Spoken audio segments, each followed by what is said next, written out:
if you feel that when you're being managed, would that not make you behave and perform well? If you felt good like that, particularly this sort of confidence and self-belief, that's the thing that makes people succeed. And business is not good at that. How many businesses actually help people to become more confident, have more self-belief, feel valued? Doesn't happen, and it should do.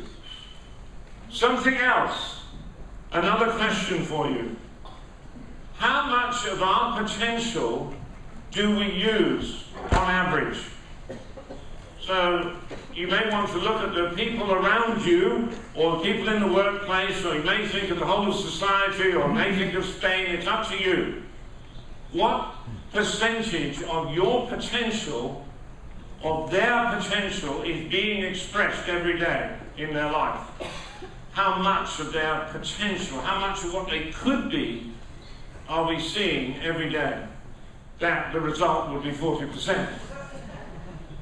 I have asked this question literally thousands of times to huge audiences, and it's always somewhere between 30 and 50. That's not true.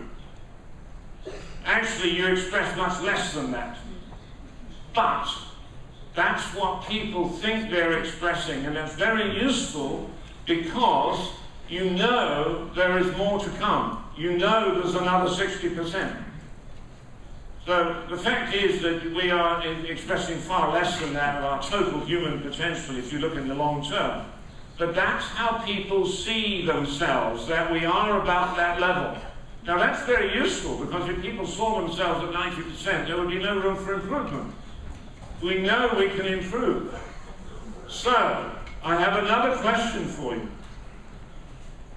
What inside you stops you from expressing all your potential? What keeps that 60% of you which does not come out? What stops that coming out? It's not anyone else, it's in you that you have to look for that. Okay, the vast majority of people recognize that they're afraid of expressing their full potential. They're afraid of failing, they're afraid of looking stupid, they're afraid of what other people will think. All sorts of things like that stops people just going for it. I had a very interesting experience some time ago. I'm going to tell you one or two stories, but I'm going to tell you one now. That I used to be a professional racing driver at one time. And then I retired in 1966, before most of you were born. Is that right? And I retired in 1966, and in 1990, I was asked to drive again by somebody who had a very expensive car, and they wanted somebody to drive it who, you know, was quite experienced and all that sort of thing. So they brought me out of retirement 24 years later, and I had not driven a racing car for 24 years. I'd only driven on the road, and so they asked me to race this car for them.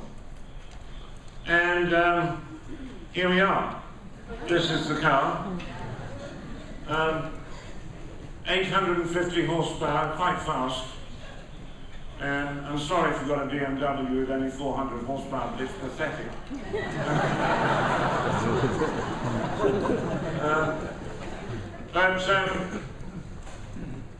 The first race was actually in France, I did with that, and I finished third.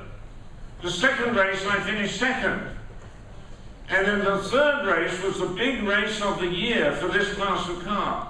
And that was in England, and I really wanted to win that race because I thought, 3, 2, 1, stop again, that's perfect, end of my career. A very nice decision. The only problem was I was nervous. Internal interference, right? I was nervous, and also the other person who had a similar car, which shows here, the one that's just behind me there, he was faster than me in the training before the race. I was very anxious to win the race, and I stayed in the hotel till the last moment before the race because the noise and all that makes you more nervous. I was in the hotel with my little son, and he walked over to the telephone where there was a pad where he could write a note. And this is what he gave me.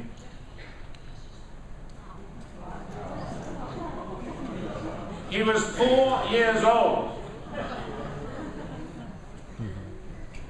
Now, he had the advantage, he had not yet gone to school, so he still had wisdom. At school they give you knowledge in exchange for wisdom.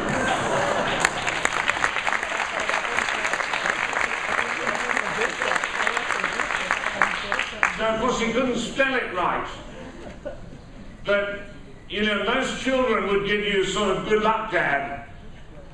But that was unbelievable. And what do you do when your 4-year-old son tells you to do something? You do it. Okay? I could not possibly do that for myself, but I could do it for him. And I decided, I had this wake-up call that just came into my head like that. And you know what I felt? Very strange. I felt sorry for the guy who was now going to finish second. His father was presenting the big gold cup that I was going to have. Of course, we had to have the race because there were 30,000 spectators. But the result was already known to me. And it was true. I won the race, lap record time, and it was really extraordinary. The power of that self-belief is extraordinary. And that was a very, very powerful experience. And my son is my greatest coach when he said that.